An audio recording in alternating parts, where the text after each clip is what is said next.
ఏం చేస్తున్నా? ఏం లేదక్క, బయట వర్షం పడుతుంది కదా, చల్ల చల్లని వర్షంలో వేడి వేడి పకోడీ. కూర్చో. పకోడీ ఎలా చేసావు? పకోడీ లాగే చేసాను వేసావని కదా. ఫస్ట్ ఆయిల్ తీసుకున్నానండి ఫ్రెండ్స్. చిన్ని చిన్ని మేము చేసే మంచి సింపుల్ పకోడీ రెసిపీ చెప్తాను, ఇప్పుడు వినండి. ఫస్ట్ కట్టర్ తీసుకోండి, అంటే చాప్.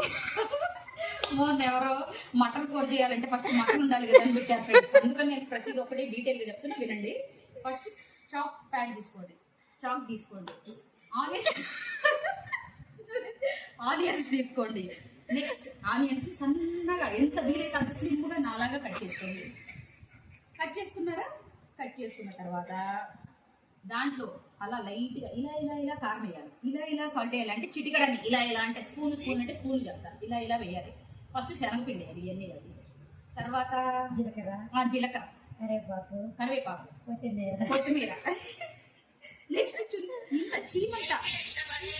చీమంతా అది వేయాలి. ఏంటి సారీ సోడా, కొంచెం ఆయిల్. ఇదేదో కొత్తగా రెసిపీలో నేను ఒక కొత్తగా నేర్చుకుంది ఏంటంటే శనగపిండి కలిపేటప్పుడు పచ్చి ఆయిల్ కొంచెం వేస్తే మంచిగా ఇట్లా ఇట్లా చూడండి ఎంత క్రిస్పీ అట్లా వస్తుంది.